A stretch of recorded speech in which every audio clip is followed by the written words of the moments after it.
the power of storytelling. If you're listening, I'm making air quotes. Really, that power, that connection that you make with someone else is because you are both listening and telling stories. There has to be the exchange. Welcome to the Storycraft Podcast for storytellers. I'm your host, Meg Adams, and I'm here to help you explore how stories shape our connections. Wondering how stories help you network and advance? Looking to bridge online and face-to-face worlds, foster understanding, and ignite innovation? Look no further. Whether you're a leader, communicator, educator, or just love a good story, join us for actionable insights and real talk with professional storytellers, all aimed at helping you build stronger, better connections. So I think a lot about storytelling, and this whole podcast is the Storycraft Podcast, where we talk about storytelling. But lately, I have been very interested in the idea of story collecting.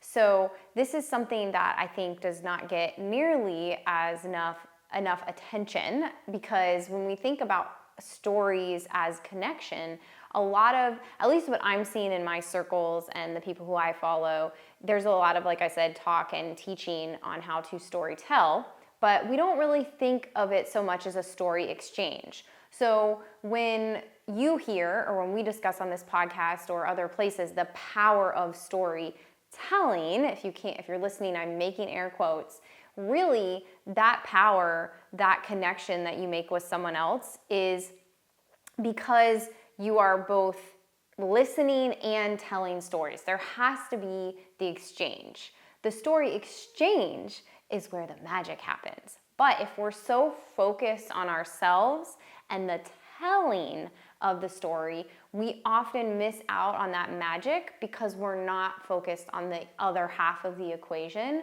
which is listening. So I've been thinking about this, and I'm so curious if you're listening to this episode and you've been thinking about this too, or maybe this has put a light bulb off in your head. I'd love for you to reach out to me and let me know what you're thinking. But I have been practicing story collection.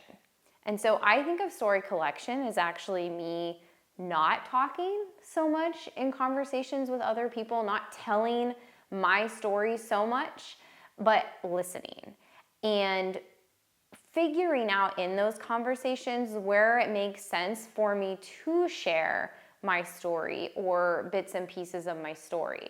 And the way that I am determining that in real time as a story collector with that focus is what I'm going to say going to serve the person I'm speaking with in this moment? So it's sort of like a flip, because I think a lot of the times, especially, in personal and professional conversations, right? I imagine if you're out at a networking event or you're having coffee with someone, you obviously are gonna swap stories. But if you find yourself talking more about yourself and not being really curious about the other person, you're not being a good storyteller in the way that you're not getting the most of the exchange. Love what you're hearing on this podcast? Consider booking me to speak at your next event. Dive further into the transformative power of storytelling with my keynote, Tell Better Stories, Speak Up, Stand Out, and Build Community. In a world that often amplifies our differences, my talk invites you to embrace genuine connections. Break free from the echo chambers and discover the art of storytelling. Learn how to share your own narrative, listen actively, and foster communities that flourish on shared experiences. Check out the show notes to learn more about how to book a talk for your next event. So I guess this is just a whole tangent of me just thinking about how we flip our brains away from that focus on storytelling back to that idea of story collecting. Because when you're collecting stories, when you're hearing about someone else, not only are you engaging them, but you are learning, right? And that's the point. You want to grow, you want to learn, or if you're a business person, you're learning about how you can best serve that person. But even in a personal relationship, if we can come to these conversations in an attitude of service, it's going to require listening. It's going to require getting curious, and it's going to require all those things that we learned about storytelling, all the things we learned, who are the characters, what's the conflict, what is it about this person that's interesting? You have to ask the right questions to pull their story out of them, thereby acting as a story collector versus just a storyteller. So it's the same skill set. It's just sort of flipping the idea on its head so that you can get the big benefits of storytelling or story exchange, which are relationships, connections, trust, like all these things that we know storytelling builds. When I hear it, sometimes I'm just like, oh, but that doesn't work if you're sitting down and you're just talking all the time. If you're just constantly telling your story, that seems to me to be like a drain on narcissism, right? Maybe we've all been around those people. You've been in a conversation and you try to tell them something and everything kind of spins back to them, right? They're like, oh, this is about me, or this happened to me, and I find myself doing that. I think the reason why I'm so interested in this is because I kind of noticed myself doing that and being such a good storyteller and in wanting to entertain people or make them laugh or make them cry. Like, I love doing that. But then I was noticing, but hey, like, I'm not learning that much about them. Like, I'm walking away from these conversations. I'm sure they know a lot about me, but I didn't hear that much about them. And then that's not building that relationship. That's not connecting. That's not learning. So I have really tried to adapt a posture of listening. And to me, I like to think of that as story collecting. Like, I'm here today to learn about this person that I'm going to have coffee with. Or I'm here today to learn about the people who, maybe like my posts on social media. And I'm learning with the whole goal of being in service to that person that I'm sitting across from. Whether that person, I know we've all heard this, maybe that person just needs to get their story out. But we live in a day and age where that sometimes takes some prompting. Right? It takes us to do a little more than ask, are you okay? It takes sometimes you got to ask those second or third or fourth layer of questions. And sometimes it's not your first meeting. Sometimes it's your 10th meeting. It's meeting people where they're at. It's asking the cashier at the grocery store when they go, did you find everything you needed today? I did, and how are you doing today? What's your day like? Or prompting. Kyle is very good at this. Maybe I'll ask him to do an episode about how he prompts people to do this.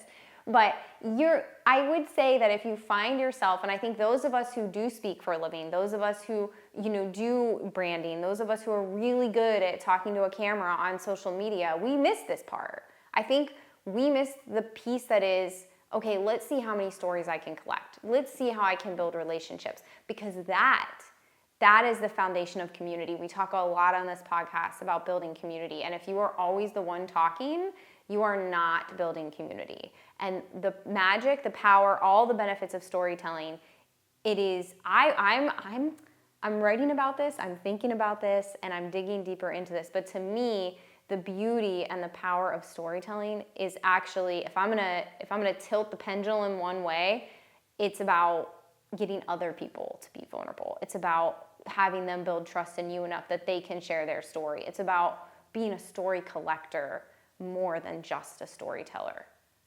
right? I mean, I think we can, and I'm curious to hear what you all think. So I'd really love, again, this is something that that I'm into right now, thinking and writing about, and I would love to have this conversation with you, but I'd like to know what you think about. I think there is value in being the person, especially if you're in a leadership position, that tells their story, that creates the culture for story exchange to be safe, whatever that looks like, in your organization or in your family or whatever community you're a part of.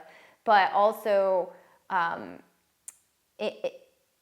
again, like when you share your story, it does often spark other people to share their stories. But again, the whole idea would be, how do I get somebody to feel comfortable and safe and to trust me enough that they're going to tell me their story? Or sometimes it's just to tell me it doesn't have to be like a super vulnerable emotional story. Maybe it's just, why do you like going to the gym? Or, what is it about